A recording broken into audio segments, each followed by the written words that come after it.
What's good, family? What's good? Chivjano's live.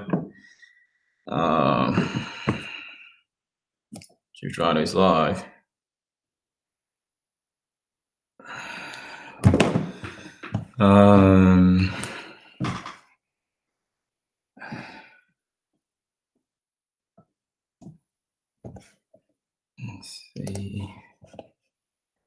Let's see who's on. Chivjano's live. Today's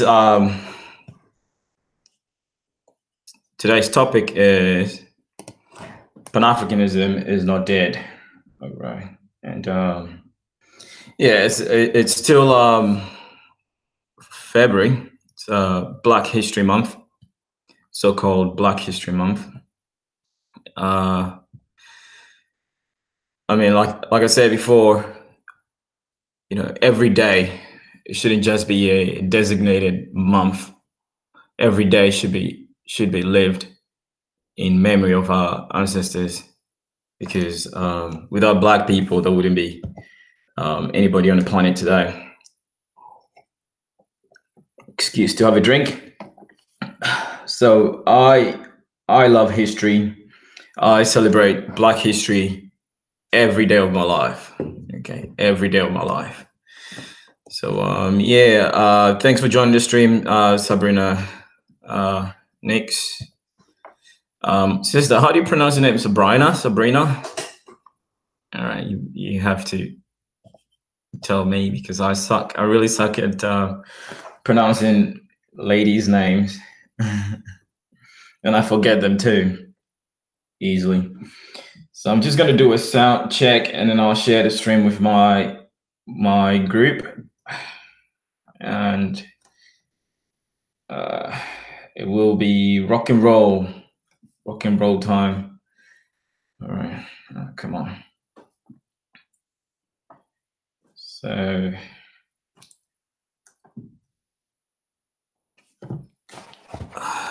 yes, you got it right, Sabrina. Okay, or Sabrina. Which one is it?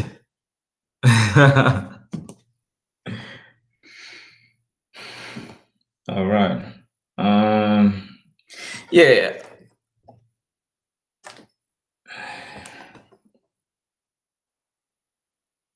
Right. Why don't Africans in the diaspora unite as we did in the past? Dagger Squad, Majay. Thanks for joining the stream, Dagger Squad, Majay. Is this Admiral Majay? I'm guessing, because Dagger Squad reminds me of Ankakek, the God Killer. Ankakek, the God Killer. And his other way is right. Your accent sounds better though. Oh, thank you. Thank you very much. It's Aussie accent, all right, mixed with a bit of British accent and a Guinean accent, and an American accent as well. So yeah, I've got a very, very mixed accent, and I can switch my accent any way I like it. Yeah, so a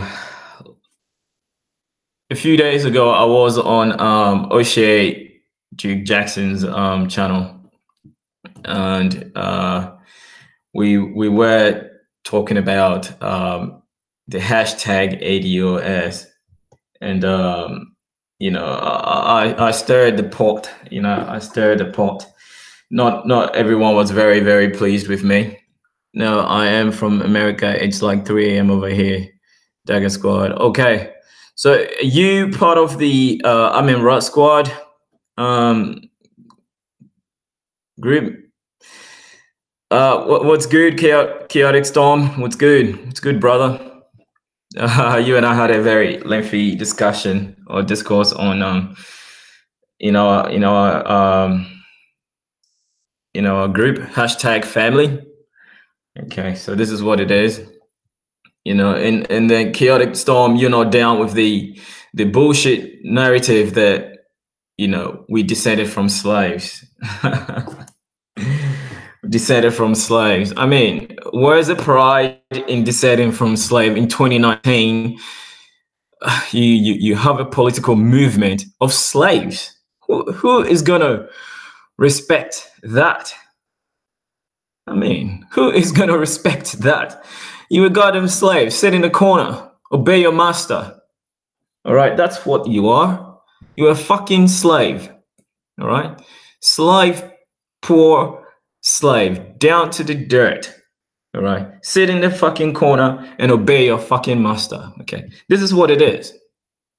All right, I don't like swearing, but these people have, you know, it's so absurd. All right, it's so insulting to the ancestors who fought against slavery. You know, who fought against slavery. Many wars were fought, you know, against slavery and the slave raiders and the Europeans. You know, Queen Nzinga, freaking the Zulus, the Ethiopians. I think it's called the Battle of Ottawa. What? North Africa, talk about the Algerians, the Moroccans, you know, the Libyans. All around Africa, we fought the European. Okay. And you want to put your ancestors back in chains. Okay. For what gain? For what gain? For what gain do you want to put your ancestors in chains? Just for what? Little reparation? And then in doing that, you want to create. Look, what's going on with the ADOS movement? It's what started xenophobia in South Africa. Oh, the Zimbabweans are coming in to take our jobs, or the Nigerians, and you look, these Nigerians live in Nigeria. They are very, very smart. They're very, very business savvy. They're very, very educated. Of course, they're going to be the doctors. Of course, they're going to be the lawyers. Of course, they're going to be the architects. Of course, they're going to be the engineers. Okay, and oh my gosh, I don't see any brains in this ADOS movement. You know, for the fact that you know, it's putting our ancestors back in chains, especially those that fought against slavery. All right, so you know, if you want to start a political movement, no political movement has been started by slaves. And even the word slave is a European word from Slav, you know. And they went on a revolution, okay, and changed those names, like Yugoslavia, Czechoslovakia. Names like that don't exist anymore. Europeans have moved away from these things. They're not slaves anymore. You know, you don't see hashtag for my descendants of convicts. I am Australian. Okay, I don't see any Australian running around the street hashtag descendant of convicts. Nobody does that. Nobody does that. It further degrades our people. You know, people. White people look at us, especially the white supremacists. They look at us and they laugh at us. And then someone pointed out to me that the hashtag ADOS or ADOS or ADOS or whatever, you know, it was pushed by what's her name, Yvette Cornell, who is a dyke, or excuse me to use that word, who is a lesbian, right? And she has a white girlfriend or something like that. Where are we going? Where are we going? You know, where are we going? It's 2019. All right, it's Black Power time. It's 2019. Okay, the revolution is here, and hashtag ADOS is not it. All right, hashtag ADOS is not it. Welcome to the stream, Quincy Pinola. Afrika is a European word. No, it's not. Africa is not a European word. Okay, it's spelt the European way. Okay, but you know, with the K, then it becomes an African word. Okay, so the Egyptians called Africa Afruika. Okay, Afruika. Okay, with a K. All right, and an I. Okay, so it was Afruika, which means motherland. Okay, that's what it means. Afruika. Okay, motherland. And if you say Africa was named after the Roman general called what was his name? Scipio Africanus. Okay, he was given that name. Okay, what was his name? Scipio. He was given that name Africanus after he defeated Hannibal. Okay, Hannibal to Barca. Okay, all right.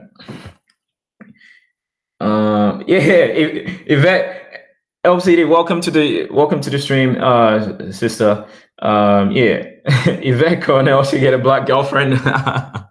Like I don't really care, but I don't really care what people date, or what people go for, because I don't want to be the bedroom police. What the hell is that? Bedroom police? Like who? I don't want to use too many. You know, Aussies, we swear a lot. You know, we use a lot of swear words. Okay, but I don't. I want to teach rather than, you know. I want the younger generation to learn from me. So I don't want to swear a lot, but I don't really care who anyone dates, as long as it's good for you. Keep it. That's what it is, and make sure it benefits you. Okay, every relationship must benefit you. You know, relationships are like businesses. All right, to me, at least, that's how I see it. Okay, if it doesn't benefit me, I'm out. All right, I'm out. You created a new term, bedroom police. I think someone else has thought of that before, but, you know, bedroom police, hey, you can't give me a ticket for not in bed with a black woman. Or, I mean, come on. These are horizontal issues. They don't take us to the stars. Okay, and I said this. So I researched the word Afrika. Okay, it's actually Afrika is a new Quincy Pinola. Africa is a new you know, those that are in the conscious community, or not necessarily, because if you say conscious community, it takes you to a different what's it called, a different arena. But if you say, for those of you who are conscious, okay, who are enlightened, who know that it's 2019, it's time to wake up, you know, it's time to wake the hell up. All right. They changed the C in Africa to a K, because the K is a consonant that is very you know, it's indigenous to Africa. You know, it's indigenous to Africa. Everywhere else we use the K instead of the C. European uses the C. I mean, it doesn't even sound right. The letter C is C. Okay, pronounced C-E-E. Okay, C. But when you drop the letter K, okay, it sounds right. I don't know how some of these Europeans think sometimes, you know, but I digress. So when you go into history, okay, the Egyptians called the motherland, okay, Afrika, which literally means the motherland. All right, and the people, when the Romans got in contact with the people in the north, okay, the North Africans, they called it Afar. I think Afar, people of Afar. Okay, and throughout Africa, you know, you hear the word Afar or Afraka, names like that, you know. Yeah. So yeah, tonight's topic is you know, Pan-Africanism is not dead.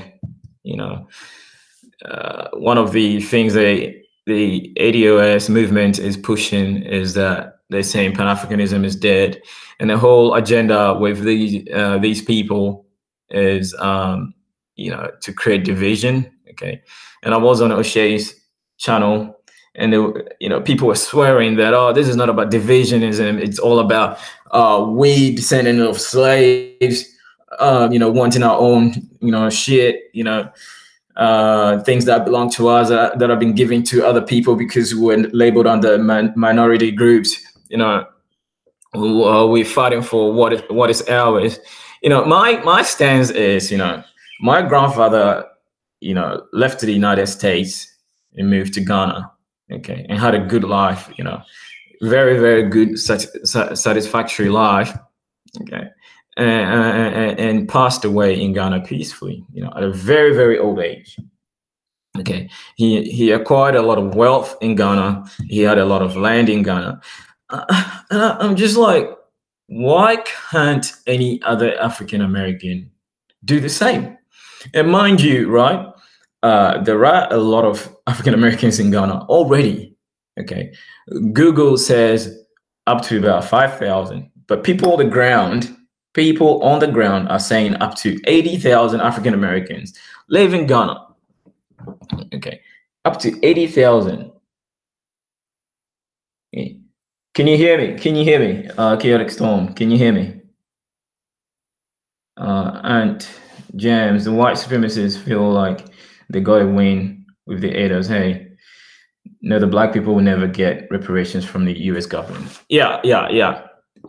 And James, you're right. You're right. You know, the ADOS, I said it on O'Shea's channel. Okay, for all you know, this movement was created by a white supremacist. And this is why I say colorism. Okay, colorism doesn't matter. Okay, this is not about colorism. Okay, because there are people. Okay, black people killed Malcolm X. Okay, black people killed Malcolm X. All right, and Malcolm X was preaching, you know, separation from every day of his life. He saw the U.S. government as a devil. And he was bold. He was so bold. He was bold enough to call the white man the devil, right? And white people didn't kill Malcolm. It was a black people killed Malcolm. Okay, black people killed Malcolm, and Malcolm was Messiah. And after Malcolm died, okay, nothing else happened. Okay, everyone just went back to sleeping. Okay, and it's been how many years now? Over 40 years, 50 years. Okay. And look at the state of affairs. And now instead of going forward, we are regressing. Descendant of slaves. Like should be something that should have been done, you know, right after slavery ended in 1865. 1865. Okay, 150 plus years later, you're now doing this. Our people right now, right? We don't deserve reparations. We don't. Because my children, okay, this is what I'll tell my future children, right? Everything I have belongs to me, right? Nothing I have belongs to you. If you want your shit, you have to work hard for it, all right? You have to work hard for it. If I see you working hard for it, okay, and I see you putting in an effort, okay, when you get stuck, I'll give you a hand, all right? But my shit is my shit, right? What belongs to me belongs to me. It's mine, not yours, okay? But I will help you out when you get stuck, okay? And this is what it is, all right? This is why we are in this predicament right now. That there's a whole bunch of people who feel entitled, so entitled. Okay, your ancestors suffered so much. Okay, went through so much suffering, struggle, fought for liberation. They got their freedom, and you want to put them back in chains just so you can get the rewards that were not given to them. Okay, like, nah, you can't have that. You cannot have that. All right, you cannot have that. Reparations conversations has been interesting. Okay, it's been really interesting. I think it's what is very interesting is that, Childish Gambino last year, okay, came up with this video. This is America. Okay, throughout the video, okay, the whole message for that video is black man, get your money. Okay, towards the end, black men, get your money, black men, get your money. It's all talking about reparation.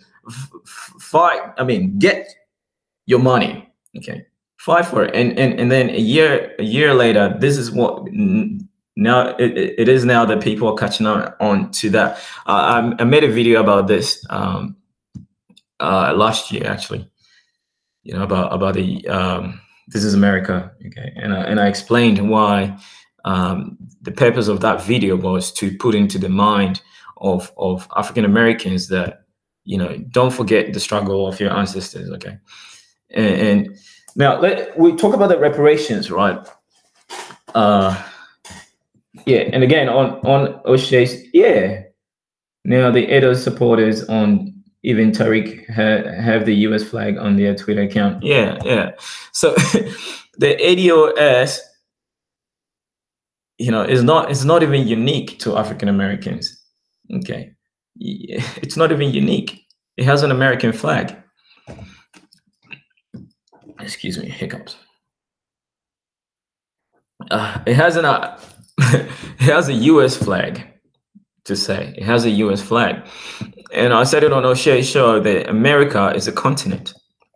Okay, North America and South America. Okay, America is not a country. The country is United States of America, or the US. Okay, US of A, not just America. Okay, so everywhere else, okay, in diplomacy, internationally, it's always referred to as the USA. So if I ask you, where you from? I'm American. Oh, which part of America are you from? The United States.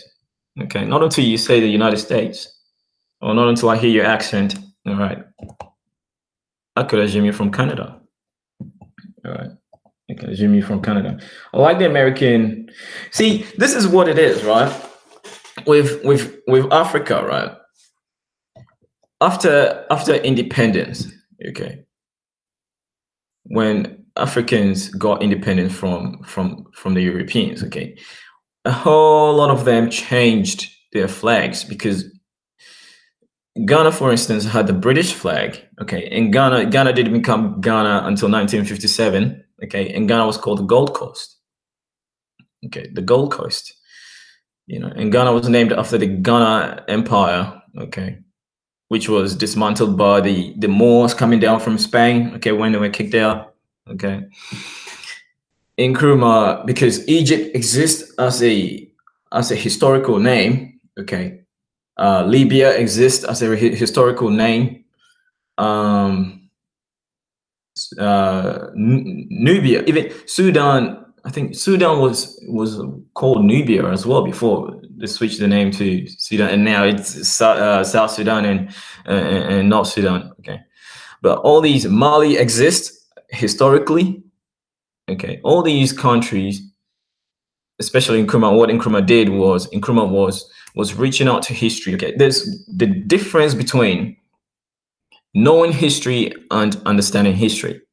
Okay, they're two different things. You can know history, okay, and regurgitate, okay, but if you do not have the understanding, okay, you're going nowhere. You're going nowhere at all. Okay, so Nkrumah understands history. This guy, Nkrumah, not this guy, Nkrumah has a doctorate degree, okay. That's why his name was Dr. Kwame Nkrumah. JPV, welcome to the stream. Yeah, Sudan and South Sudan. Yeah. And it's all part of the divisionism, but yeah, And what happened is that South Sudan has all the mineral wealth of the Sudan. Okay, South Sudan can dam the Nile, and North Sudan is not gonna get any water. And all those countries in the Nile depend on, the valley, Nile Valley depend on the Nile. And Ethiopia is the master of the Nile. So Ethiopia has got Egypt by the balls. If about 90% of Egypt's population live along the Nile. So if Ethiopia, which is down in sub-Saharan Africa, okay, if they have the backing of all the sub-Saharan countries, if Ethiopia dams the Nile, okay, Egypt will die. There will be no Egypt. So this is very, very important. Pan-Africanism is very, very important. All right. So Pan-Africanism has never died. Okay. The movement is alive. The movement is alive. It's never died. All right. it was just that the vision died after Nkrumah was killed, or Nkrumah died, but you know, the vision has been awoken. Okay, you know, it's been transformed into the AU. All right, so we know this. Now I was talking about the flags. Okay, so all the African countries except Liberia still has the American flag. Okay, and people want to say that America has got nothing to do with the African continent. Okay, we know that America and NATO alliance took out Gaddafi. Okay, we know that. All right, and the Americas went to live in Liberia, and, and you know what happened in Liberia? Okay, the American government wanted to control Liberia, and for the most part, the Americans funded, you know, moving the African Americans from the United States to Liberia, purposefully for them to work in the iron mines in Liberia. Okay, this is where the term Iron Man came from. Before your movie Iron Man. Okay, the real Iron Man were the first African Americans from the United States sent to Liberia to work in the iron mines. Okay, this is what it is. Okay, in America, the U.S. government had, you know, manipulated this, you know, the state of affairs in Liberia to the point where, you know, there was a civil war, you know, and that's what's destroyed Liberia. Okay, that's what's destroyed Liberia. It had nothing to do with the natives. Okay, by the time the civil war, okay, the Americas had intermarried with the natives. Okay, the Americas have mixed fully with the natives. Okay, so it was all about resources. Okay, and then Russia was moving in and helping the Africans. Okay, and then now back in the 60s, the Cold War, people in Liberia, the government at the time, I think it's some dough. No, I forgot the names now, but you know, they started labeling people as communists. Okay, because China was ready to do business with Africa. Okay, China was ready to do business with Africa, and what the US was doing was demonizing Africans for doing business with China and Russia. You know, it was all manipulation. Okay, and Nkrumah got taken out because it was called a communist and all these kind of things. You know, but now, right, Liberia has the American flag. Okay, Liberia is the only country in Africa, okay, that has a foreign flag. Okay, that is the American flag. All other African countries understand what Pan-Africanism meant at the time. Okay, red, yellow, green. Okay, red, yellow, green, the colors of the motherland. Okay, red, yellow, green. All right. That's why throughout Africa you see that color, all right, red, yellow, green, and that was the color of Pan-Africanism. Okay, so Pan-Africanism is never dead. Okay, it has never died.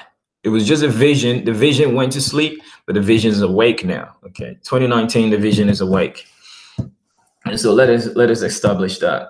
All right, let us establish that. So yeah, hashtag ADOS is you know, is a stench. You know. It's a stench to my nose. Okay. It degrades our ancestors who fought against slavery. Okay. It degrades the effort to abolish slavery, and you want to take on this.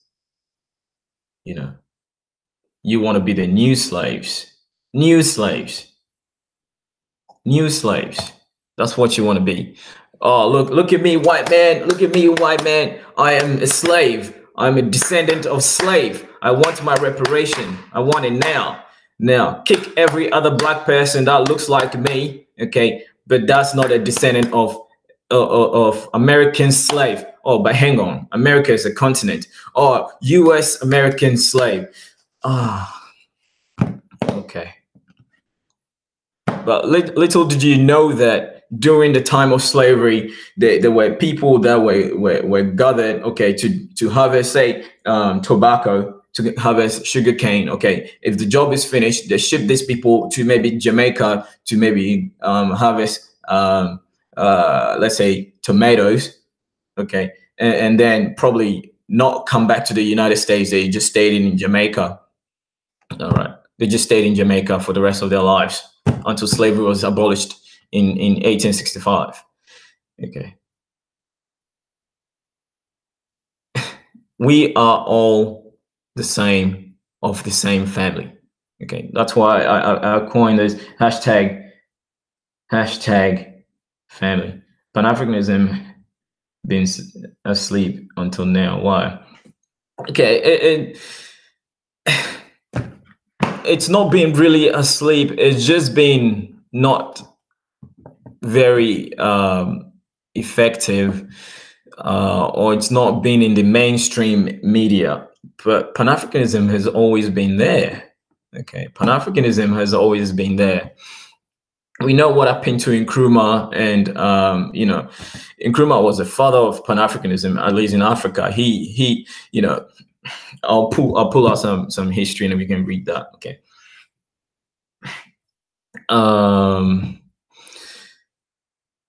Pan-Africanism has not been asleep. It's just the vision, okay, the vision that has been put to sleep because of the Europeans, tentacles on the continent. Okay, the Europeans hold on the continent. There were other like internal squabbles to deal with, conflicts to deal with. There were so many things to deal with internally in Africa. The Pan-Africanism didn't become the prime focus, even though it was there. Okay, it wasn't in the mainstream at the time. So so the vision of Pan-Africanism died with Kwame Nkrumah, but it's been resurrected. Okay, it's been resurrected. Now, I'll take you into the history, and I'll let you know that Pan-Africanism didn't die. Okay, throughout the years, okay, African Americans, okay, and I'm not talking about just the United States, okay, everywhere, Canada, the Caribbeans, Mexico,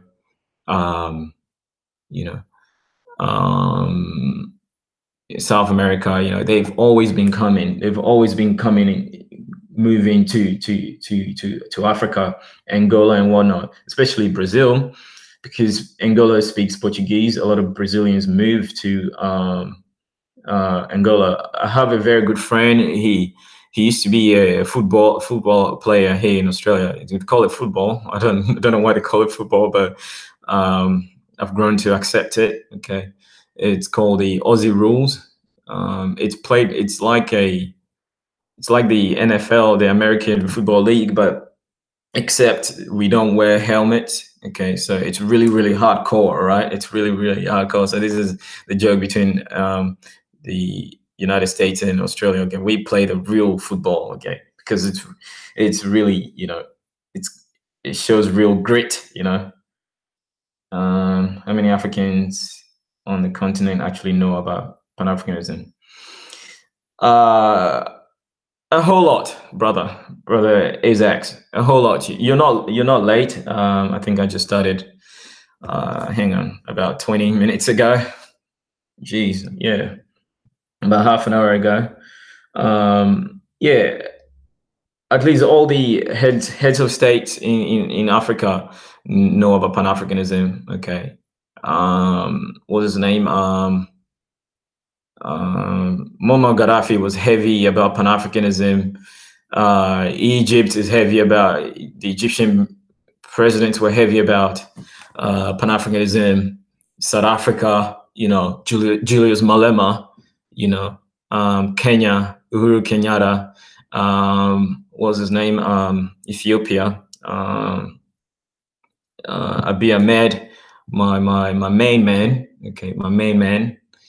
A whole lot, all Africa, okay, the entire continent of Africa, even Mauritius, okay, it's all about Pan-Africanism for Africa. All right, so the message is out there. They've already drawn the Agenda 2063 for the AU, okay, and presented to the UN, okay. presented it to UN, has been approved by the UN. Okay, so I read this before, the Agenda 2063. Okay, and it started off with Pan-Africanism. Okay, and Pan-Africanism means, you know, the global unification of people of African descent. Okay, okay, in terms of everything. Okay, everything, economics, sustainability, health, everything. Okay, and centralizing or having a home base on the mother continent, Africa, or Afrika, or Alkkebulan, or whichever you want to call it. All right. And mind you, Ethiopia was a name given to the entire continent of Africa. Libya was also a name given to the entire continent of Africa. So, you know, a popular name for Africa is Africa. All right, we can go with that. But if you choose to change the name, you can just put a K in there. All right. So, why does a person have to be Pan-African? Okay. Why do you have to be Pan-African? Okay. The purpose of Pan-Africanism is unity. Okay, unity, and recognizing that you are a descendant of or a child of Africa. Okay, and this is why you have to. Okay, you have to. Africa is rising soon. This century is Industrial Revolution. Okay, so yeah. You know what happens with Industrial Revolution, right? Okay, Industrial Revolution led to the World War I and World War II. Okay, Industrial Revolution led to a lot of inventions, and Europe got to its supremacy after the Industrial Revolution. Okay, Industrial Revolution actually was one of the reasons why slavery was abolished. Okay, because a machine can do the job of several slaves, and slaves were not cheap. Slaves were not cheap at all. So yeah, this is what's going to happen. Okay, industrialization is what actually brought unification to Europe. So I saw one of Dr. Mumbi's interviews, and it was with I think the AU chairperson or chairman, and he was talking about the free trade. Okay, and someone made a comment that trade always brings peace. Okay, so trade always brings peace. So you see that it's something that all African countries or all African heads of states have accepted, that when they start trading, you know, amongst themselves, okay, it's going to promote more Pan-Africanism, okay, more unity. So it is what it is. You know, the whole goal is, you know, a united Africa or Africa Union, okay, and there will be no longer any countries in Africa. There will all be states in Africa. So pledging allegiance to the African Union. So so what white supremacists made up ADOS? So first of all, people were saying that the ADOS is not a movement for separation, blah blah blah blah. You know, you've heard all their talking points. You know, it's all about separation. If you listen to Yvette Cornell, it's all about, you know, immigrants taking their jobs. Okay, and this is what started xenophobia in South Africa. Okay, xenophobia. Okay, it's just pure hate. Because you cannot take the fight to. I just noticed I'm using my spare bedroom for this, and my toilet is open. Give me a sec. I like to close that. I just noticed that. Right.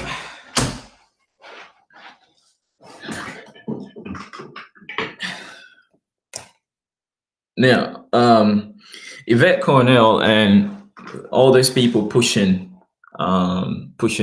this ADOS movement. Okay, if you listen to the talking points, it's all about immigrants this, immigrants that. Okay, and 21. I've said it several times. Okay, all this movement didn't really start. Okay, or didn't really take off prior to 21 Savage deportation saga. Okay, suddenly when 21 Savage came to the news, okay, that was when the hashtag ADOS took off, and it's now everywhere. Okay, and this is so for someone like me. I just knew that, you know, it was all just for African Americans in the United States who side with this degrading movement. Okay, in 2019, calling yourself a descendant of slave, like 100 years from now, 300 years from now, are you still going to be calling yourself that? 1,000 years from now, are your children going to be okay, this must end today. Chichela said that. All right, Chichela said that. No, it took off after hashtag ADOS was accused of being BOT from Russia. Yeah. I said I didn't really see any news article on that, but I said that myself as well. That for all you know, okay, you know, election year is next year. Okay, it could be another Russian, you know,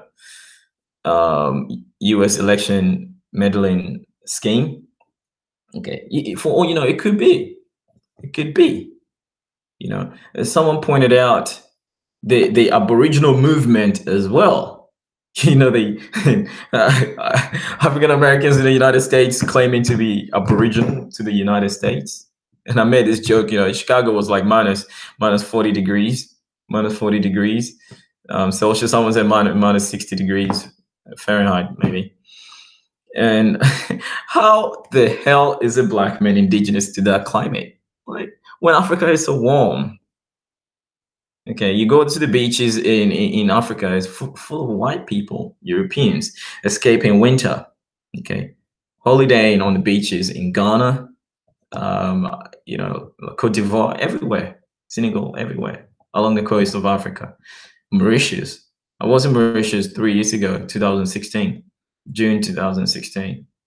Yeah, full of white people, escaping the winter. And you, black person, someone said, oh, you learn to adapt. Look, if they cut away your power, okay, I know it can snow so much, okay, the snow can crush a roof, okay, the snow can break down power lines, okay. If it's so cold, the pipes can be frozen, okay, if they're not buried deep in the ground enough, okay. How are you gonna get your water? Your lake is frozen. Your roads are blocked. How are you gonna get your groceries? How are you gonna eat? You can't grow anything. It's gonna get worse. It's gonna get worse. Every year, it's getting colder in the United States. Every year in North America, every year it's getting cold. Even last year, it snowed in Africa. It snowed. I know it snows in Africa. It snows on Mount Kenya, Mount Kilimanjaro. You know, East Africa is a bit cold in winter as well. It snowed in Namibia in the desert. It snowed in South Africa. You know, it snows. You know, it hails in Ghana. Okay, it hails in Ghana. I know that as a fact. You know, it hails in Ghana. It gets cold on top of the mountains as well.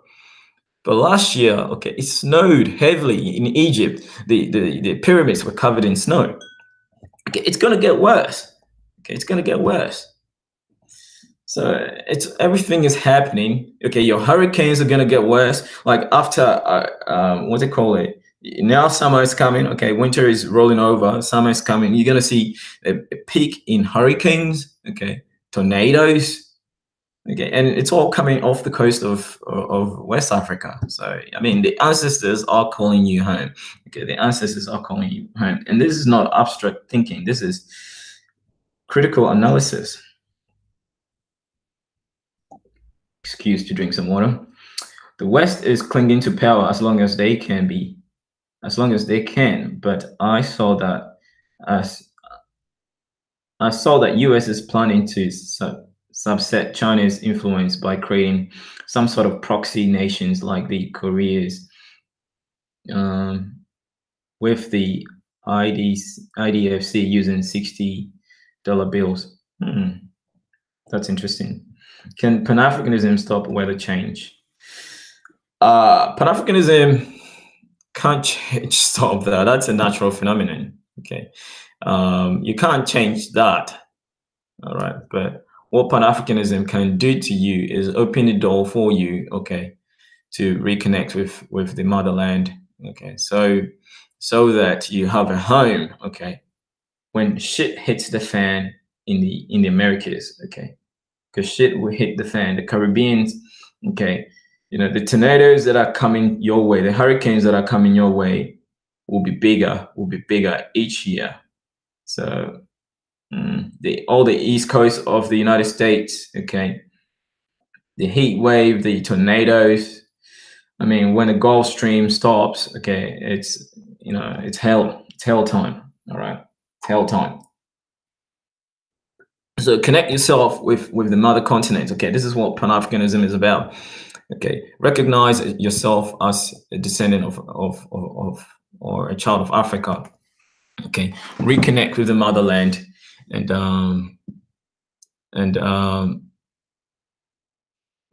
find home in Africa. Find home in Africa. Excuse me, I've got a rabbit. He is chewing on my tree. My rabbit is chewing on my tree. My little tree. So give me a sec, family. I've got to stop this rabbit.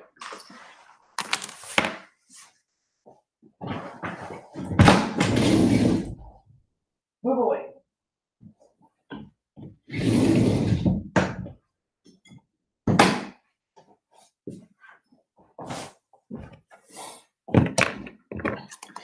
Right. Yeah, you will find out that I am an animal lover. So yeah. I have a pet rabbit. Anyway, so yeah, Pan-Africanism, okay, is to benefit anyone in the Americas, okay, of African descent, okay. Find a home in Africa. People in the United States are saying, oh, African Americans don't have a nation, we don't have a home. I mean, this is child's play. Okay, if my grandfather can do it, okay, you can do it too, okay. Go to Ghana, okay, and I know Obadele Kambon, okay, has a Ghanaian passport. He's African American, okay. He went to Ghana and got a Ghanaian passport. You can do it too, okay. Obadele Kambon is, you can research him, okay. I think he's the president of the University of Ghana, okay. And I think the chairperson of Pan-Africanism Studies or Pan-African Studies or whatever, something like that, along that line. Okay, he's got his Ghanaian passport. Why not? You can do it too. Okay, tie yourself to the continent. Do you take a DNA test? Okay, see which country which country resonates with you. Find a tribe that you relate to. Learn the language. Study the people, the culture. Okay, visit those places. Okay, make yourself, home. You find out that these people welcome you. These people welcome you, and they'll welcome you. They'll love you. Make yourself a home. Okay, stay there, contribute, and get a citizenship for in our country. Okay, this is what you need to do. Okay, and the agenda for the AU. The AU agenda is unite the entire continent of Africa. So there won't be any countries. Sorry, it's getting a bit dark. There won't be any countries left in Africa. I mean, there'll be states. So this is what's going to be. Anyone can move to Africa, not just Black people. Yeah. Are you being sarcastic or what? Of course, Black people can move to Africa. Oh no, this rabbit is back. Oh boy, give me a minute. No, dead.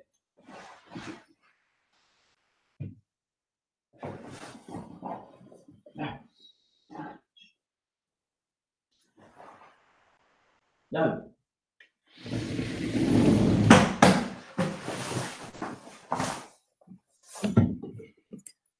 Sorry about that. I've got this rabbit trying to kill my tree. Yeah. Yeah. The white people moving to send a rabbit to Africa. Well, the white people moving to Africa, the white people live in Africa. Okay. They call themselves Africans. Okay. And African Americans want to deny their roots. Oh, come on. This is a joke, right? This is a joke. Yeah, so this is part of the mental slavery. Okay, this is part of the mental slavery that we're talking about. And Bob Marley made a, made a song about this almost 50 years ago. Over 40 years ago. Okay, redemption song was it? Emancipate yourself from mental slavery. Okay. Go and listen to that song. Okay. So I don't know. Back to that question. Pan-Africanism has been asleep. Okay. I don't know what happened after Nkrumah was removed from office by the hands or the manipulation of the U.S. government and the Canadian government. And I read this history to you. Okay, I read this history to you. And basically, when Nkrumah was removed from office, the Canadian government and the American government basically said, "Good riddance." Good riddance. Okay, that's what they said. I'm paraphrasing, but that's what they said, literally. Good riddance. Okay, and since then, okay, Malcolm was killed, and then came the HIV epidemic, and everything everything was just lost. Okay, the movement just died. Okay, the Pan-Africanism movement just went to sleep, but it's awake now. Okay, it's awake now. The sleeping giant, okay, is awake. Okay, so without much ado, I'm gonna share my screen, and then we'll read a few things. Okay, we'll read a few things.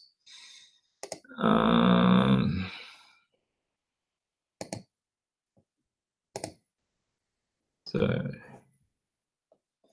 application window. No. Screen share. Application window.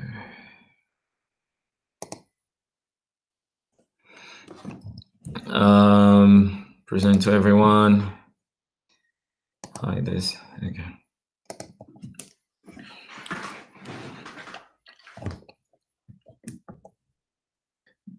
Dagger Squad, do you think the African diaspora can be a weapon against Western powers for the continent?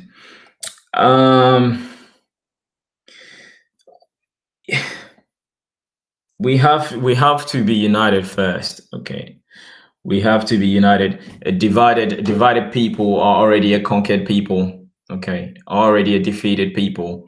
Okay, so not until the real not until Pan-Africanism takes its full effect. Okay, I don't see that as a weapon at all.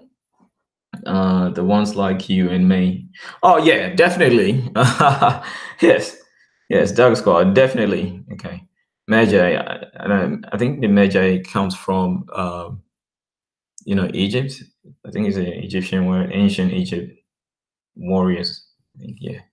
Yeah, of course. Yeah, definitely. Like, I don't side with bullshit at all. So I'm always gonna fight for the cause. Promote Pan-Africanism, push it until I see it in 2063. We will be quite old, but we are so privileged that we'll be seeing the greatness of Africa in our lifetime. So boy, 40 years from now, 2063, okay, gonna be great. Okay, it's gonna be great. 44 years, I think 44 years from now. So yeah. So yeah, don't live your life recklessly, enjoy your life, but look after yourself. Okay. Take care of your health. Okay. And you get to the, black people, we're blessed. We're blessed with good genes.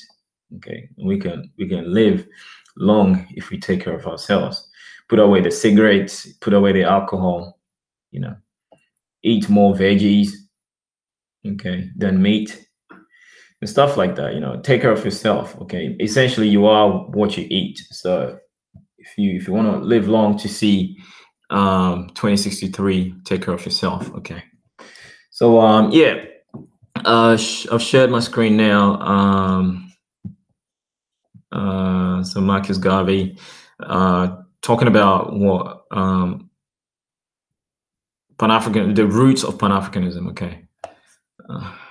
That's not what I really wanted, but I'll show you the Agenda 2063. Okay, and this is on the UN, UnitedNations.org. Okay, this is presented or has been approved by the UN. Okay, has been approved by the UN. Okay, so throughout this, okay, it's a good read. The voices of the African people, okay, echo Pan-African, okay, what we, what was this? The African aspirations, an integrated, prosperous, and peaceful Africa driven by its own citizens and representing a dynamic force in international arena. So this is what it is. Okay, Ghana is opening its doors to the Americas. Okay, not just United States, everywhere in Americas. Okay, and African Americans have been going to Ghana for the longest. Okay, tie yourself to the continent. Okay, tie yourself to the continent. Become a citizen on the continent. Okay. Okay, and this is what it means. Okay, and there's plenty of room for everybody of African descent. Okay, if you recognize your African descent. Okay.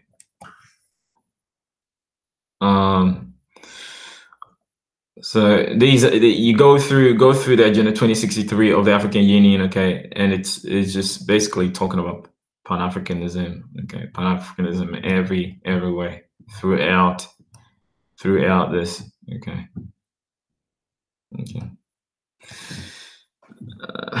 So final edition published in 2015, African Union Commission. Okay. So 2015, 4 years ago, it was published.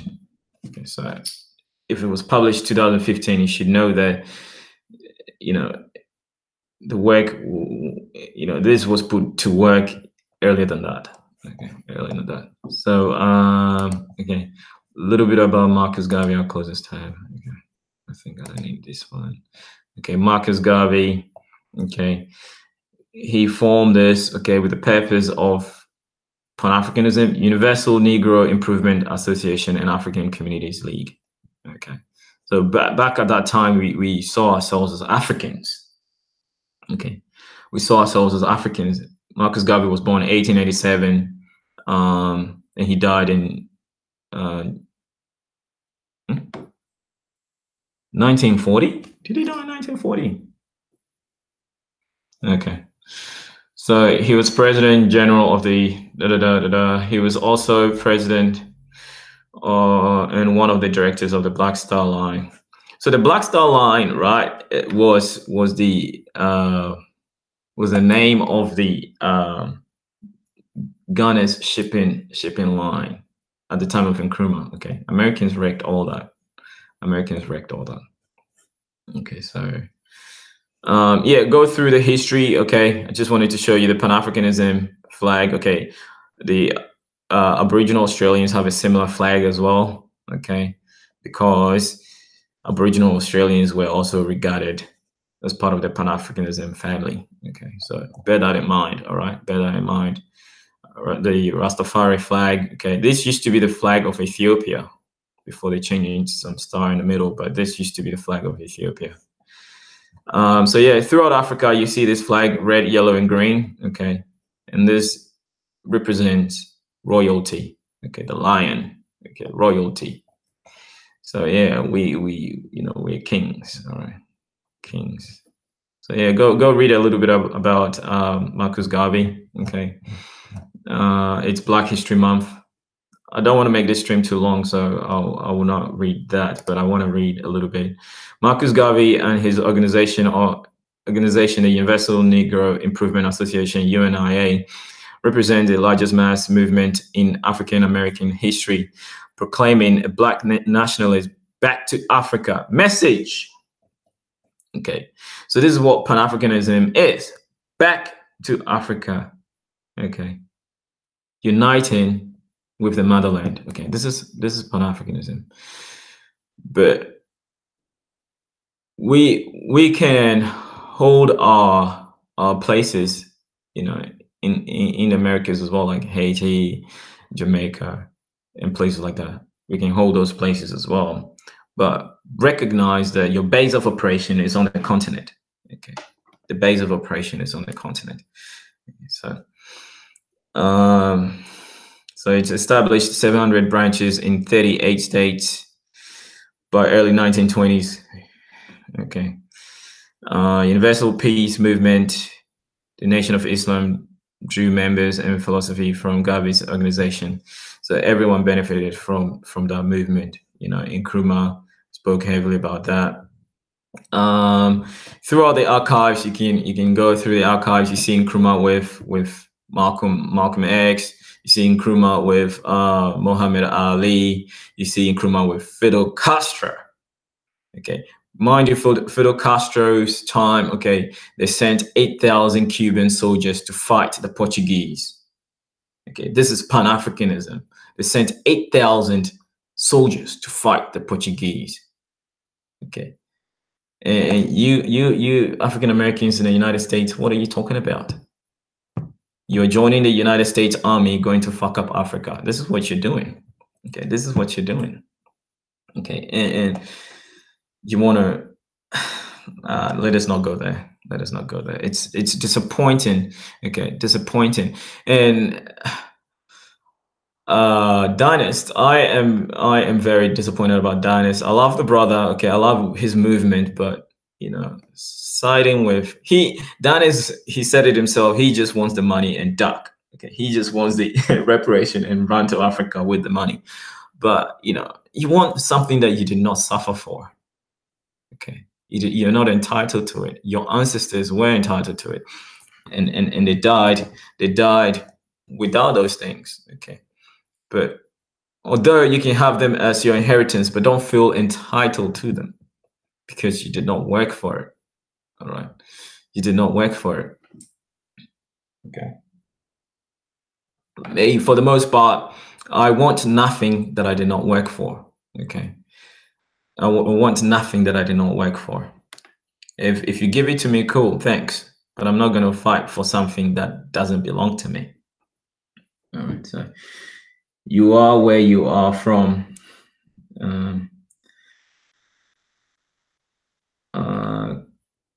Quincy Pinola, I hope that Pan-Africanism can work. It's working, brother. It's working. I'm not anything aligned with anything. Okay. You are, X. You are where you are from. No, that's wrong. That's wrong. Okay. You what you are is bloodline. Okay. Bloodline is what you are. You're not where you're from. If that's what you mean. Yeah. If you say you are where you're from, okay, this is where the African Americans in the United States have an argument. Okay, they were born on the continent of North America. That's why they claim Aborigine status. Okay, because they claim this is where they're from. Okay, but if you go with bloodline, okay, bloodline, it ties you to the continent of Africa. That's where every human being comes from. Okay, if you claim yourself to be a human being, okay, that's where you come from. Right, so bloodline. The flooding caused by big shift of the Earth polar shift. Yeah. Okay. It's gonna happen again. Okay. It's gonna happen again. We due for another eruption of the Yellowstone. Okay. It's long overdue. Yellowstone is long overdue for another eruption. It's gonna happen soon. Okay. And with the global temperatures rising, all the volcanoes blowing up the tops, every year. Okay. During summer period. Okay. And a whole lot of these volcanoes are in the northern hemisphere. Okay. And when they get heated up, okay, they all start blowing up. Yellowstone is eventually going to blow up. Okay. When it blows, okay, United States is gone. All right. United States, Canada, North America is gone. Okay. All right. So, yeah, the movie 2012. Yeah, that was a really good movie. What's his name? Chenny Chue Ojofo. He's a very, very excellent actor. Love the brother. Love the brother. You are in California now. Yeah. Your California, the plate is gonna snap off. Okay. It's gonna snap off. Onyx Stallion, welcome to the stream, brother. The Rift Valley is also split in any way. Yes, it's split in a way, but not for another million years, brother. Not for another million years. Okay. The Rift Valley splitting. Okay, this is how I see. Okay, the Rift Valley splitting. Okay, is gonna allow the ocean into East Africa, and the ocean into East Africa is gonna promote more shipping lane through the continent. Okay, it's gonna promote more trade. Shipping is everything. It's gonna create more rain because it's gonna be the coast. Yeah, it's gonna be good for Africa. It's gonna be good for Africa if the Rift Valley splits, but it's not gonna happen anytime soon. It's not gonna happen anytime soon. Another million years probably, but Yellowstone can happen any day from now.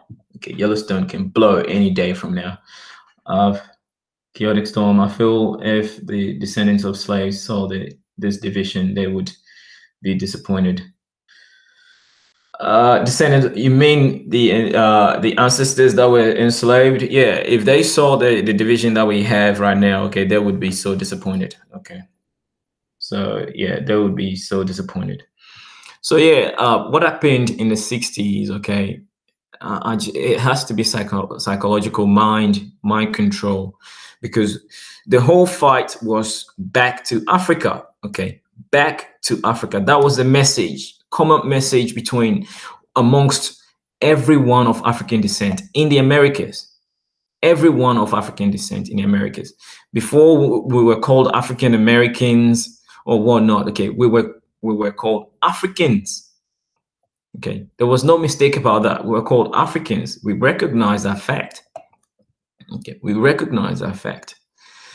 So why are we, regressing instead of progressing? Okay, so we know the history. What happened to Marcus Garvey? It's Black History Month. Okay, go read it. Okay, I'm not intending to make this stream very long. It's Friday. I'm very tired. I had a very long week with work, so yeah, I'll just take you through this. All right.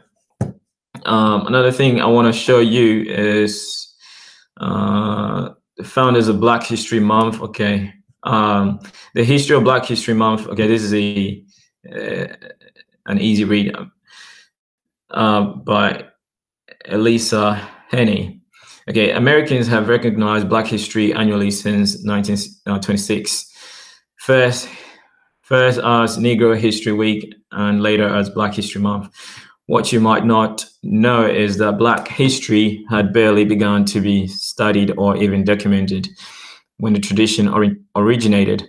Although Black people have been in America at least as far back as colonial times. Okay, Black people have always been in Americas. Okay, not everyone was a slave in America. Not every Black person was a slave in America. Okay, we know the history.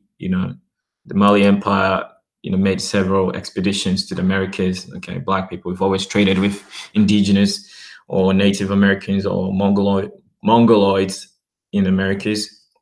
Okay, they've always traded, they always mixed with them as well. So we know what it is. Okay, when civilizations meet, okay, people mix. It is what it is. You can't stop that. So although Black people have been in America at least as far back as the colonial times, it was not until the 20th century that they gained a respectable presence in the history books. Okay, so Black people absent from history books. We owe the celebration of Black History Month and, more importantly, the study of Black history to Dr. Carter G. Woodson, born to parents who were former slaves. So this is what it is. Former slaves. Okay, former slaves. Former slaves. I repeat that. Former slaves. So right after 1865, they were no longer recognized as slaves. So the narrative that we descended from slaves is bullshit. Okay, it's bullshit. We're not descended from slaves, right? That is why the Chinese built the ghost cities in Angola. They are building it for the Chinese citizens to move to China, if China is destroyed by polar shift. There you go, brother. Well said, and James. Well said. Okay. I really applaud China for the move it's taken. Okay. One, I applaud it for giving Africa infrastructure, and infrastructure is all that we needed. Okay. And China is doing a great job. Okay, China has been doing business with Africa since the 1920s, 30s. No, not 30s. I think the first recorded one I know is Egypt in 1956. Okay, where China gave Egypt a loan to build the Aswan Dam. Okay, that's the first that I know, and I know in Liberia. Liberia has to be the first one. Yeah, so Liberia has to be the first one in 1920s when just before the first Liberian Civil War, okay, which was, instigated by Americans, okay. Yeah, China was doing business with Liberia at the time. Anyway, so China has been a good ally of Africa for the longest. Okay, so these cities have been built, the ghost cities have been built in Angola, wherever. Okay, for Chinese citizens or whatnot. Who knows? It's probably built for people to move from the rural areas to the urban areas as well, and that's going to fuel the industrialization. Okay, that's going to fuel the industrialization when people move out of the villages to the cities. Okay. That's going to end tribalism as well. Anyway, so Dr. Carter G. Woodson, he graduated within 2 years and later went on to earn a PhD from Harvard. The scholar was disturbed to find in his studies that history books largely ignored Black American population, and when Black people did figure it into the picture, it was generally in ways that reflected the inferior social position they were assigned at the time. So yeah, established Journal of Negro History. Woodson always want to act on his ambitions, decided to take on the challenge of writing Black Americans into the nation's history. He established the Association for the Study of Negro Life and History, now called the Association of the Study of Afro-American Life and History. In 1915, and a year later, founded the widely respected Journal of Negro History. In 1926, he launched the Negro History Week as an initiative to bring national attention to the contributions of Black people throughout the American history. Woodson chose the second week of February. Okay, so we are celebrating Black History Month, okay, February, okay, because of Dr. Carter G. Woodson, okay, in 1915. So yeah. So Woodson chose the second week of February for Negro History Week because it marks the birthdays of two men who greatly influenced the Black American population, Frederick Douglass and Abraham Lincoln. Abraham Lincoln? Abraham Lincoln was a black man. I saw some, I don't know if it's conspiracy, but some conspiracy, because Abraham Lincoln looks mixed. And George Washington and all that, they look mixed. I think that was a documentary on the black founding fathers. But anyway, however, February has much more than Frederick Douglass and Lincoln to show for its significance in Black American history. But you know, Abraham Lincoln was assassinated. So yeah, so February 23, 1868, W.E.B. Du Bois, important civil rights leader and co-founder of the NAACP, was born. Okay, and W.E.B. Du Bois died in Ghana. Okay, you see Nkrumah with W.E.B. Du Bois. So yeah, going through that. Okay, and yeah, maybe one more thing. There's this Kent State University. Okay, Kent State University. Where is this? Illinois? Is that in Illinois? Where is this? Okay, so let's look at the comments. Supposedly, when all of the continents were connected, African people migrated to the landmass. They now call them. Oh, no. When the continents were connected, okay, brother. Okay, there were no human beings on Earth. Okay, there were no human beings on Earth. Okay, let's squash that now. Okay, that was billions of years ago. There were no humans on Earth. Okay, please. It was more like there was more land. There was more land bridges. Okay, there was more like land bridges. The continents had shifted a long time ago. Okay, but there were more like land bridges where people can walk. So say you could say an island like Madagascar was fully attached to Africa. All the chain islands like Seychelles and stuff like that, you know, you could easily walk to those islands. Land bridges, that's right, land bridges. Like Australia, we have Tasmania. Okay, Tasmania submerged. I mean, the Bass Strait cutting Tasmania from mainland Australia, you know, didn't occur until 7,000 years ago. 8,000 years ago, Aboriginal Australians were walking back and forth, okay, from Tasmania to mainland Australia. They were walking on land, okay, all throughout the Pacific. There were all land bridges everywhere, okay. There was a continent called Mu, which is now sunken. You can see it. The remains are what you have as Vanuatu and places like that. So yeah. Someone is at my door. Give me a minute. I'll be back in a sec. So we're talking about land bridges and sunken lands. I'll be back.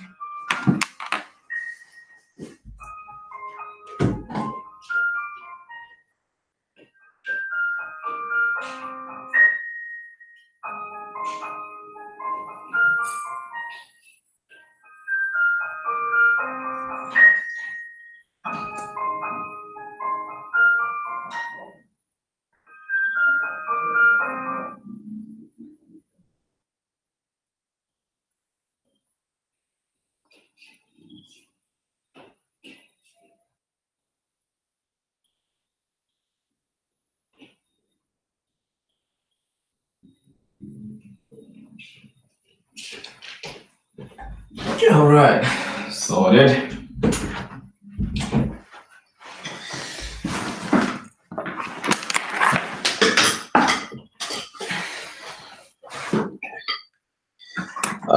Sorry about that, people.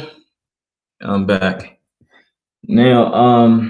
So yeah, the land bridges, right? So yeah, the world is always going to change. Okay, nothing will remain the same forever. Okay. What was it called? This is another stream. Okay. One of my favorite subjects is geography.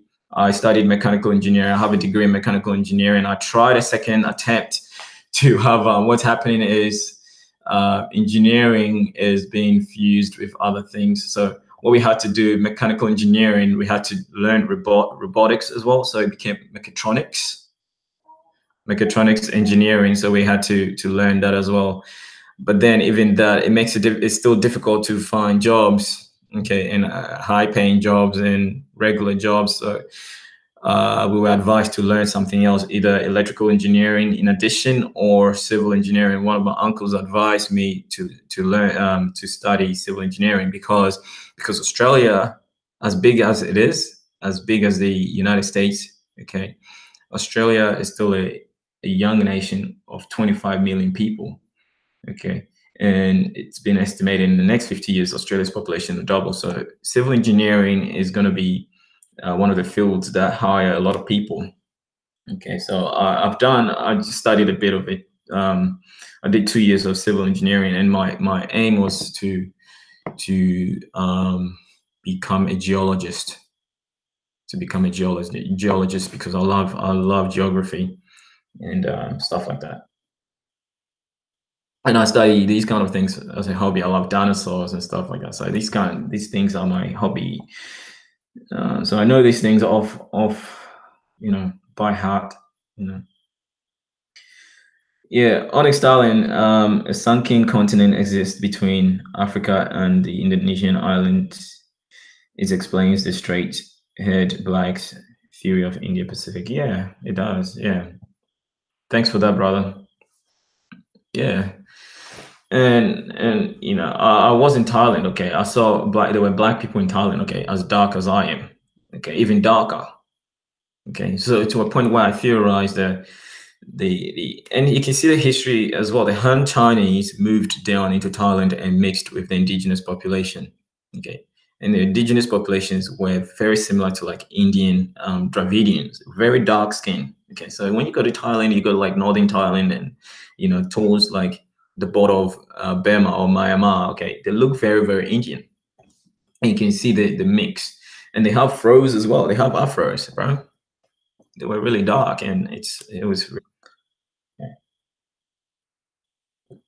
really interesting to see going to Thailand. And I can speak Thai. Sawadee krap. That's my Thai. Sawadee ka. Yeah, Sawadee is like hello. So I speak Thai.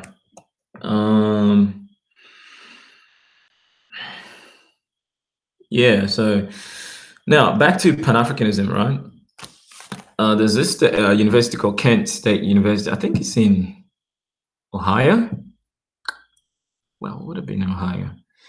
But anyway, the Department of Pan-African Studies offers a comprehensively radical African-centered approach to learning. The DPAS curriculum reflects our pedagogic approach. That is multidisciplinary and interdisciplinary approach, and offers a major with a choice of 4 concentrations and 3 minors. These courses also exposes students to theoretical, practical, and domestic and national issues facing African Americans as well as peoples of the Caribbean and elsewhere. So, I mean, elsewhere relates to the African continent. So there you go. There's a study on Pan-Africanism. Okay, you can take a degree in that. All right, it's not dead. Pan-Africanism is not dead. Okay, there's a whole university course on Pan-Africanism. So there you go. Well, looking at this picture here, where is my plus sign? Control plus plus. Okay, so Control plus plus is gonna zoom in. Okay. So these are people. Yeah, got it. Okay. So these are people I recognize as African descent. Okay. Learning Pan-Africanism. Okay, there we have it. There we have it. All right.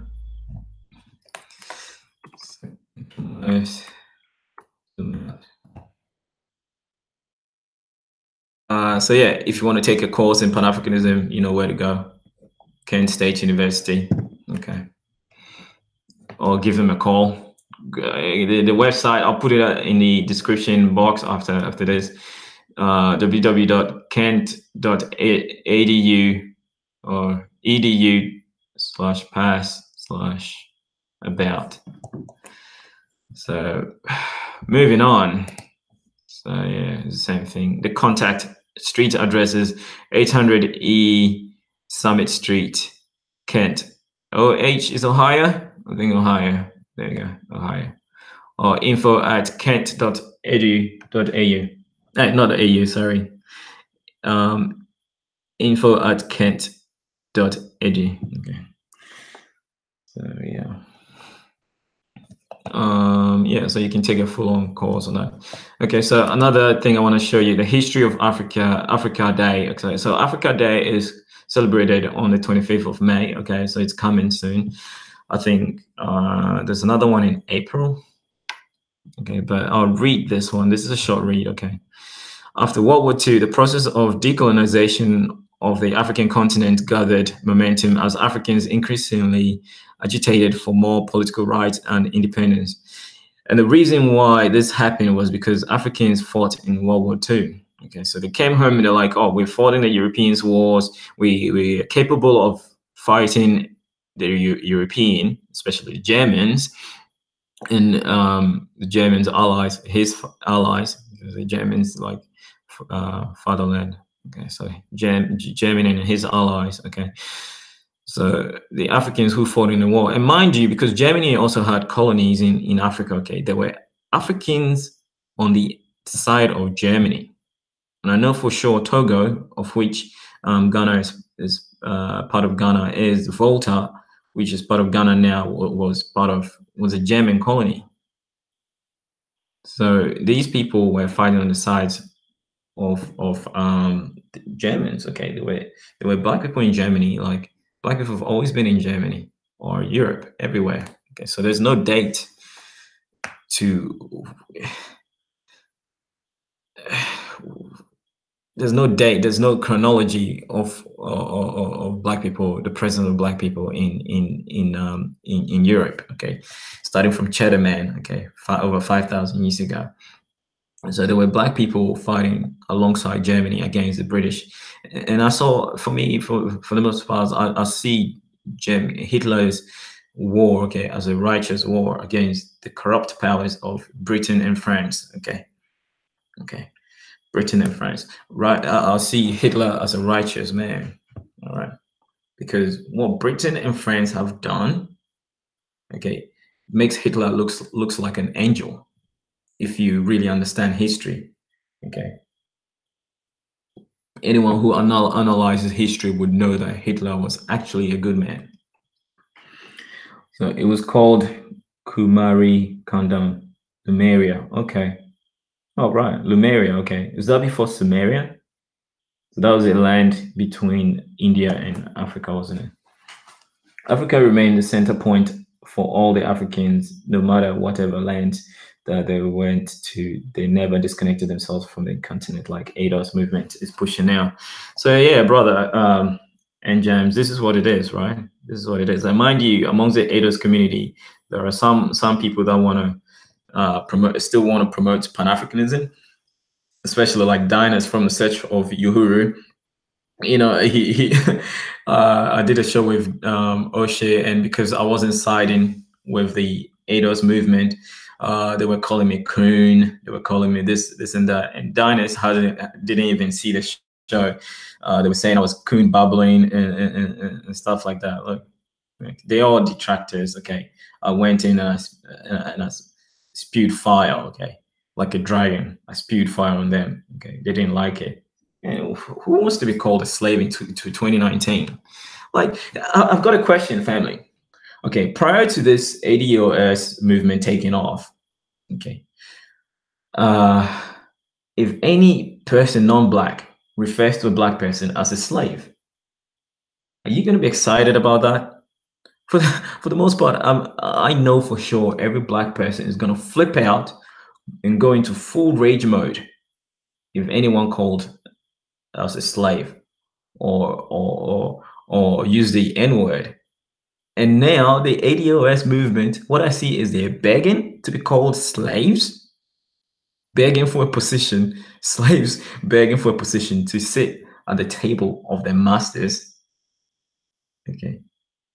It doesn't make sense.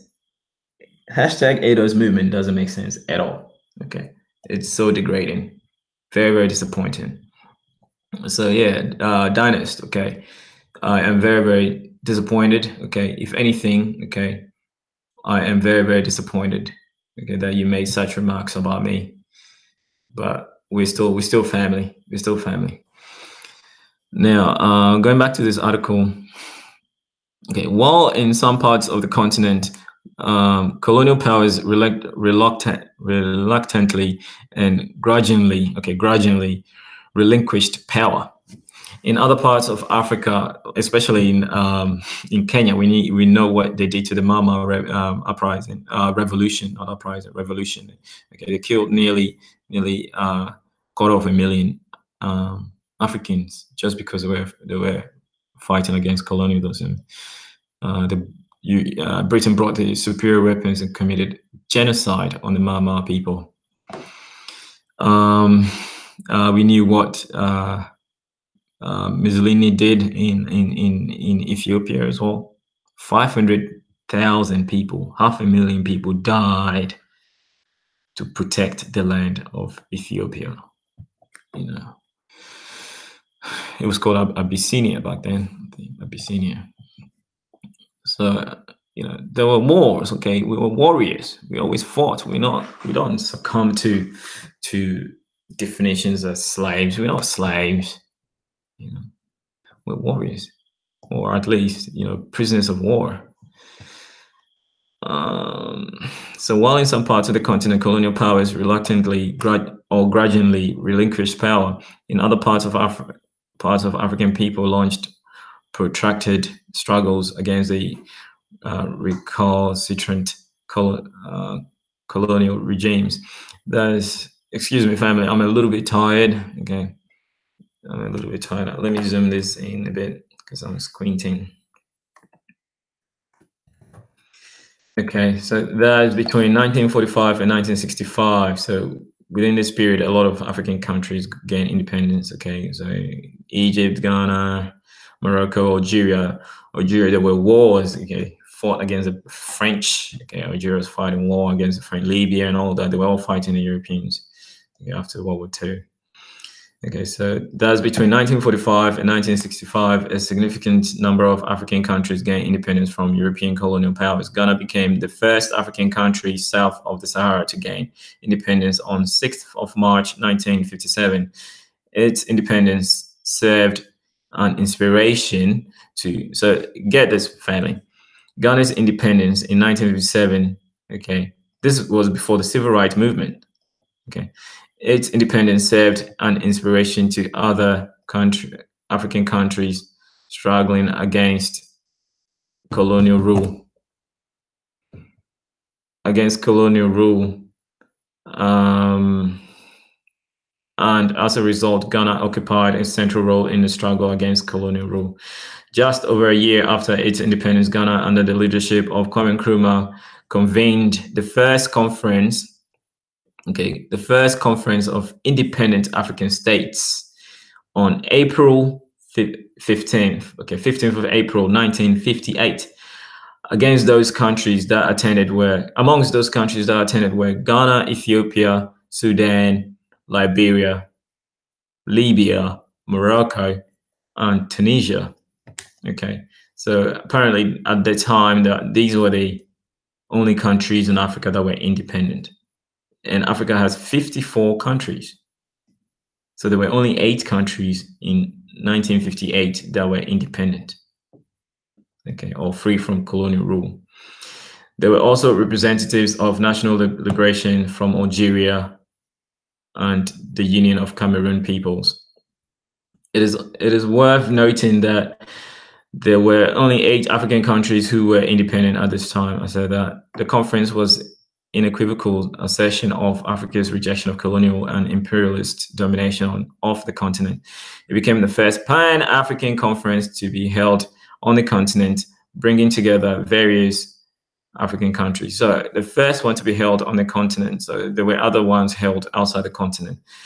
Furthermore, the conference became a collective platform from which African countries sought to cooperate in the struggle against colonialism.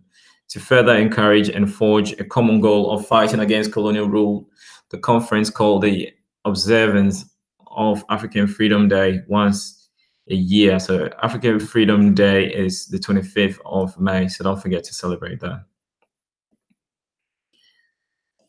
So to further and forge the common goal of fighting against colonial rule, the conference African Freedom Day once a year to mark the onward progress of liberation movement and to symbolize the determination of the people of Africa to free themselves from foreign domination and exploitation. Consequently, 15th of April was enacted as African Freedom Day or Africa Liberation Day, and this marked the beginning of what would later be known as the Africa Day. Subsequent to the April conference, another conference, the All Africa Peoples Conference, AAPC, was held on 8th to 13th of December 1958 in Accra, Ghana. The AAPC was attended by both independent and non-independent countries representative of liberation movements. From South Africa, the African National Congress, ANC, could not formally attend as the organization as it was prevented by the apartheid government from doing so. However, the memorandum was sent to the conference. Yeah, so they sent the agenda. That's great. Alfred Hutchinson, a member of the ANCC in the Transvaal and the 1956 treason trialist who left the country without a passport after his acquittal, attended the AAPC on behalf of the ANC. Also in attendance was Patrick Duncan. So this is Patrick Duncan. Okay. Patrick Duncan. Then a member of the Liberal Party of South Africa. Okay, so he is white or probably mixed. Okay, probably mixed. But sees himself as African, all right? Blood. Duncan later joined the Pan-Africanist Congress. So you have people like this joining the Pan-African Congress, and then you have Black people who look like this don't want to join Pan-Africanism. From 1959 to 1963, African Liberation Day was celebrated in Ethiopia, South Africa, Ghana, and by African people in Britain, China, Soviet Union, and the United States. Okay, this was Pan-Africanism back in the day. Okay. Other conferences were held in January 1960 in Tunisia, followed by another one in Egypt in March 1961. As more African countries became independent, the need for an organization that would articulate aspirations of African people and their struggle arose. Consequently, on the 25th May 1963, leaders of 32 African nations converged in Ethiopia's capital, Addis Ababa, and formed the Organization of African Unity, OAU. The organization agreed to have an annual assembly of heads of state, a council of ministries, a general secretariat, and a commission of mediation, conciliation, and arbitration.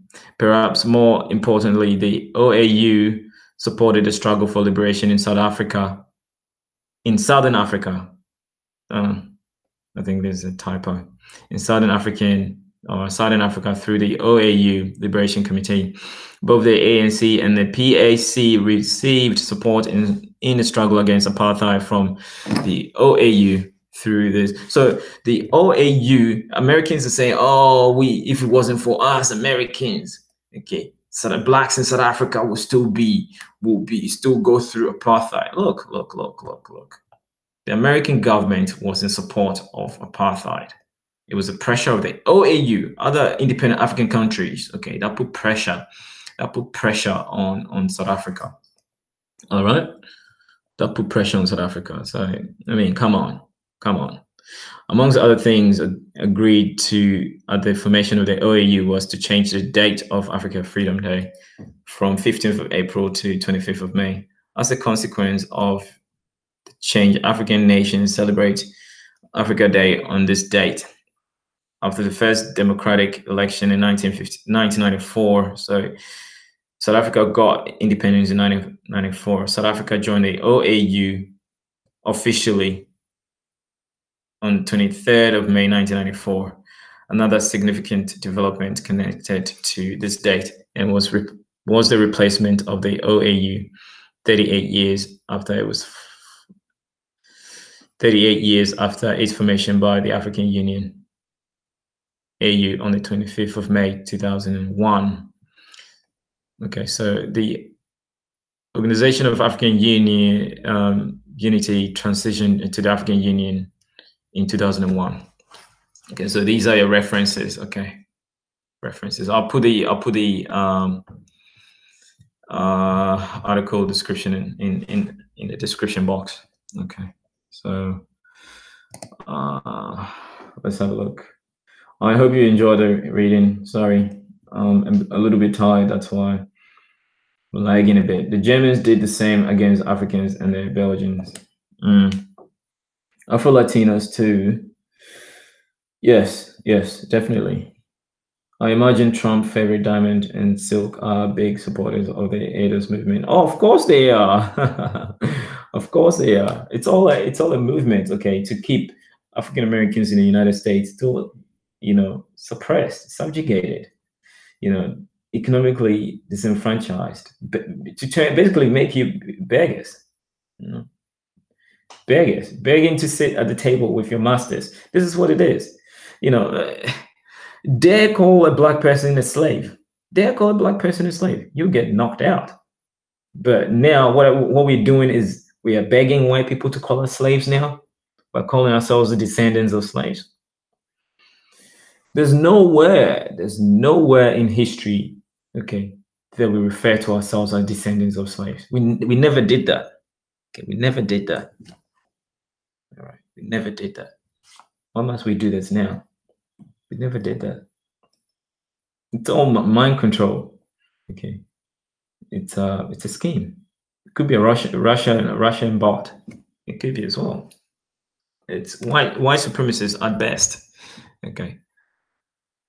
I didn't mean to share this, but yeah, Africa is growing. Legions of youth demand better deals. So this is what's going on in Africa. Okay, the youth. Okay, the young people in Africa under the age of 25 years old form about 65% of the population in Africa. So yeah, the revolution is coming. Okay, the industrial revolution is coming. Okay, Africa has the people power to remind you, like nearly everyone in Africa has a mobile phone. Nearly everybody in Africa has a mobile phone. So, I mean, all the things we're doing on YouTube, Africans are watching, okay? The revolution is here, okay? The internet is a great tool for the liberation of the African people. So it's happening, okay? Africans are, learning so much. And now they're fighting against corruption. The youth, especially, are standing up against corruption and corrupt leaders, and they want them out. And so this article was on the 11th, was it 6th of February 2019? Okay, so I'm not going. So anti-regime protests in Sudan and attempted coup in Gabon. An opposition leader inaugurated as president in Democratic Republic of Congo. Bloody demonstrations against rising fuel prices in Zimbabwe. So the revolution is coming. Okay, revolution is here. What else did I want to share? I think that was about it. I was looking at the history of Kent. Okay, Kent, 1912. The university was established in 1910. Okay.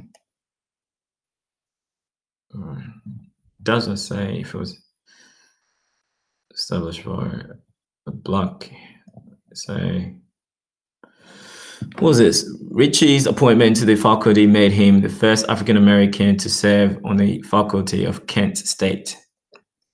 Okay, so yeah. there you go. There's a lot of history in this school here, so go check it out.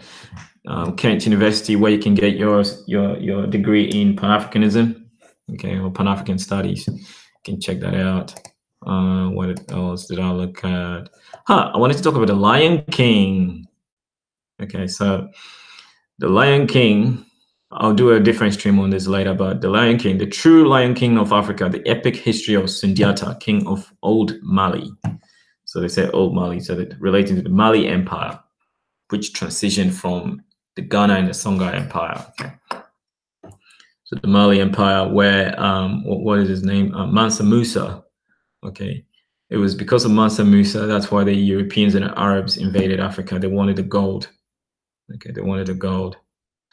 So the epic history of Sundiata, David Wisniewski, 1992 picture book version of African epic of Sundiata, Lion King of Mali, and actual historical account of the 13th century Lion King Sundiata. Both badly served by Disney's The Lion King. Disney has been praised for using African animals as story characters for film characters. If the film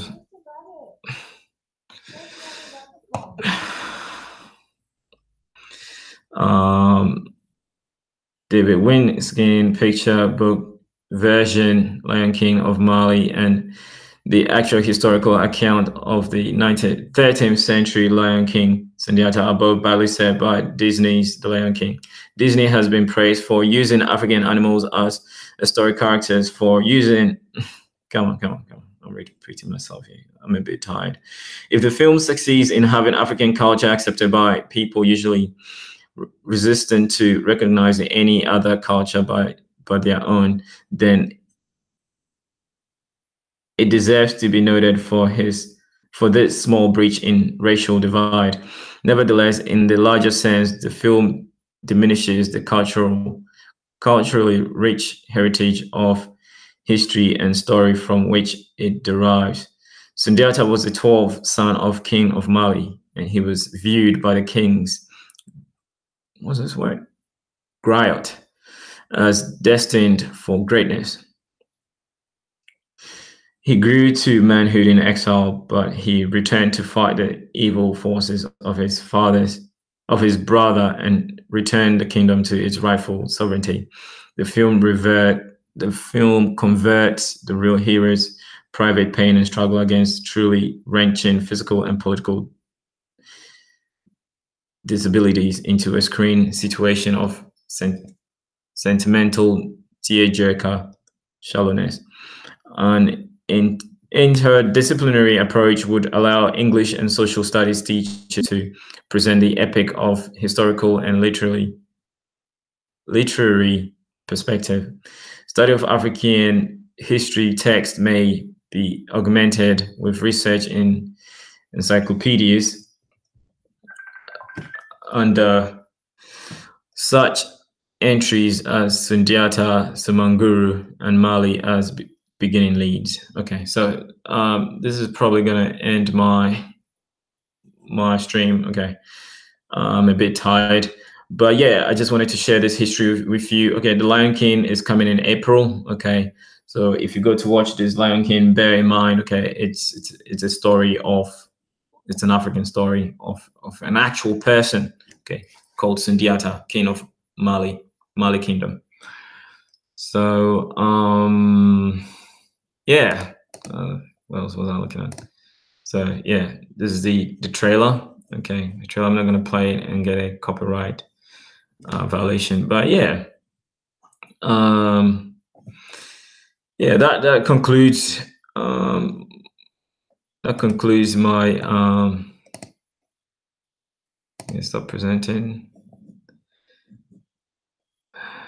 Stop screen sharing. Okay. So yeah, that concludes my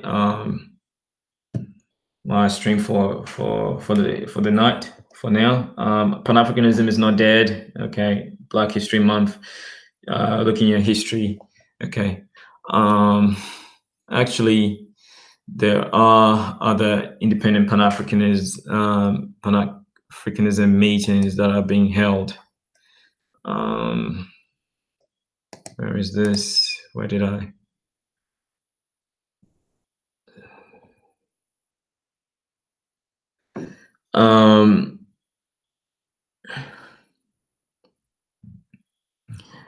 Every year it's been held. Pan-Africanism is being held.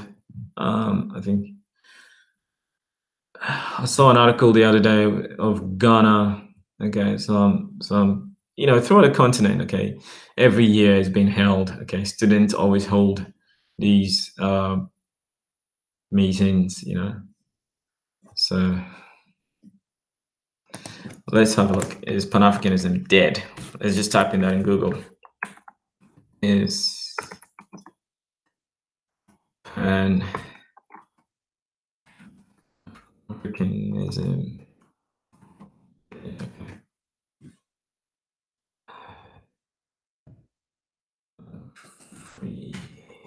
Africanism.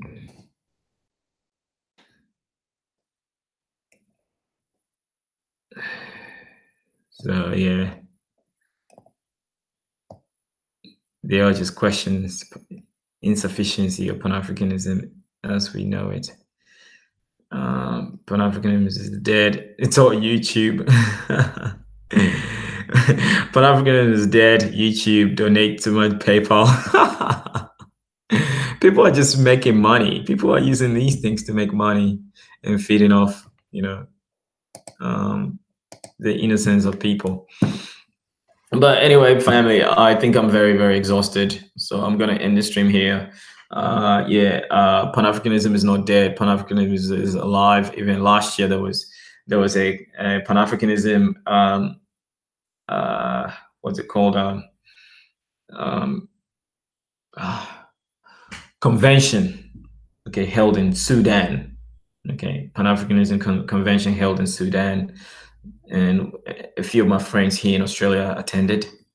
I have an uncle who worked many years for the OAU and the AU. He's now retired, and eventually I'm gonna have him on the channel and interview him. Okay, so yeah, Pan-Africanism is not dead at all. It's not dead. Okay, if anything, it was asleep, but it's been revived. Okay, it's been revived.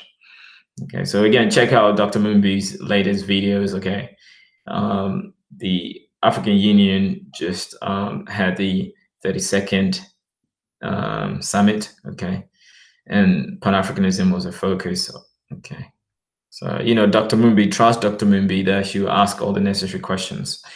Okay, so again, there we have it. Yeah.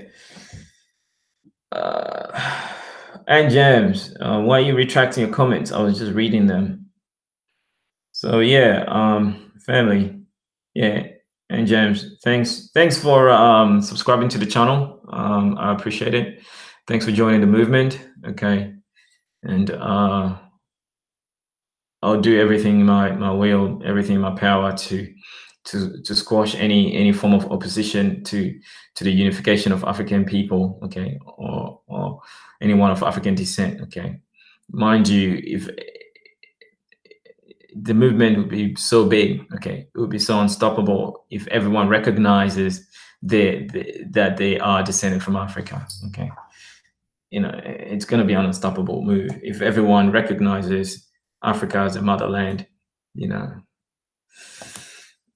it's going to be unstoppable. And the Chinese already recognize Africa as their motherland. Okay, they already did. Their top geneticists have come up with DNA saying that there's no single person in China that does not relate to Africa. So I mean, these people are not stupid. They are in Africa for a reason. First of all, they are moving into Africa because they feel entitled, because they feel that Africa is their home. So yeah, there you go. Quincy Pinola, it will happen. Yeah, definitely, it's gonna happen. The whole world is gearing towards Africa. The whole world is gearing towards Africa. I hear that everywhere. Africa is the future. So, and it's very, very important that African Americans, okay, You go to Africa as soon as possible. Okay, grab the land in Africa as soon as possible because the prices will go up. Right now, currently, the money that you have in the West, okay, goes a long way in Africa. Okay, but currently in Ghana, okay, I hear lands in Accra are sold in dollars. Okay, American dollars.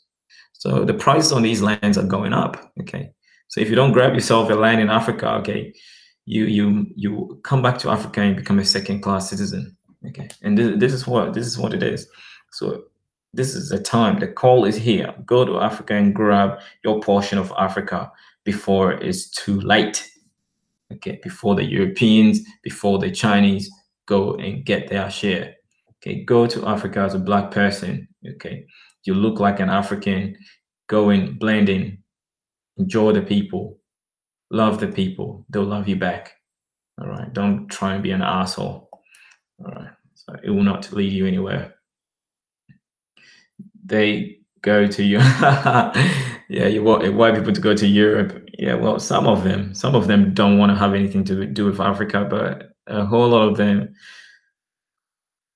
want to claim Africa. But African Americans don't want to claim Africa. That's very sad, and that's part of the mental slavery that we have going on.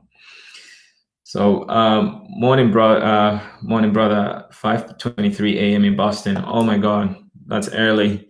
Paulo Silva, thanks for joining the stream. Good morning to you. Hope you have a nice day.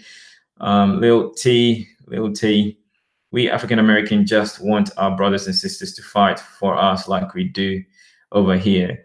Okay, Lil T, right? Welcome to the stream again. Yeah, instead of this movement, the ADOS movement should be used to promote unity, not separation, because from what I've seen, okay, so far from what I've seen, okay, it's simply the preliminaries of xenophobia. Okay, this is how xenophobia started in South Africa. Oh, immigrants that look exactly like you. Okay, immigrants are coming in to take our jobs. And for the most part, these Nigerians in South Africa are so highly educated, like doctors, lawyers, businessmen, stuff like engineers. Okay, and you're accusing these people of taking your job. Do you have the qualification for those jobs? No, you don't. You don't have those qualifications. That's why these Nigerians have to come and take your jobs. And then if you show an attitude, okay, obviously Black people are Black people. Okay, we don't want to take shit from anybody. So everyone's going to be belligerent, and then we're going to start fighting each other. And this is tribalism at best. And what's fueling this is white supremacy. Okay, so the hashtag ADOS, which was started by this Yvette Cornell, who is a half, well, not say half, but a light-skinned Black woman. Yeah, light-skinned Black woman who has a white girlfriend. Okay, and I don't care who you date and that, but if you're trying to separate Black people, okay, and then you date a white person, like what the hell, man? What the hell? What the hell? So you don't have anything to do with it. It's more with white women and Latinos. I didn't understand that, but yeah.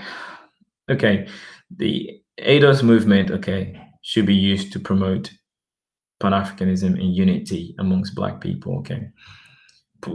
By all means, okay, put these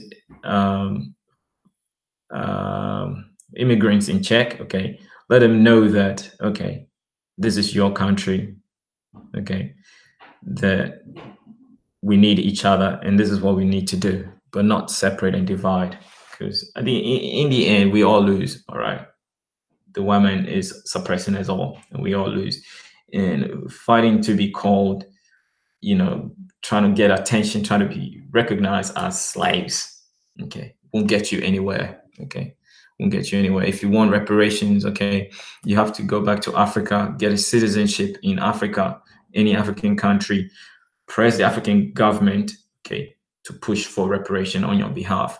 Okay, the Jews got reparation because they have Israel as a country. Okay, they did not get reparation in Germany. They had to move to have a nation called Israel to be able to present their matters at the UN. Okay, and then reparation was given to them. Japan was already a sovereign country. That's why they got reparation. So yeah, African Americans as citizens of the United States, okay, you're not gonna get reparations that way. So as a black person with descendants from the U.S., I want as many brown and black immigrants here as possible, so that the black and brown unify, taking the power from the white supremacists. Yeah, possible, but in South Africa, white people always what is it? It is white people control the businesses, they employ you, you know. Basically, they have your fingers in their mouth. They can bite you anytime. Okay, when you look at South Africa, okay, and white people are about 8% of the population, but they control about 90% of the wealth in South Africa. So, you know, although it makes sense, but white people still have the money. All right, white people still have the money, even if the black population or the black and brown population increases in the Americas. White people still have the money. Okay, so yeah, this is a chess game. There's got to be a lot of critical thinking. Okay, that needs to be done, and this will not happen. This will happen probably 200 years from now, and we will be dead and gone. All right, so we don't know what's going to happen 200 years from now. We just don't know. All we can do now is fix ourselves right now.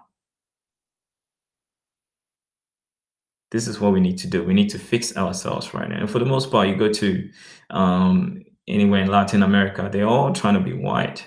They're all trying to bleach their skin and be white. So yeah, it's a mess. It's a mess. But yeah, not until you recognize Pan-Africanism, okay, recognize yourself as a descendant of Africa, okay, we're not going anywhere.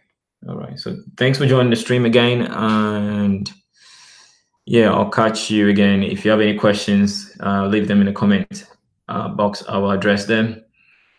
And yeah, Giordano signing out.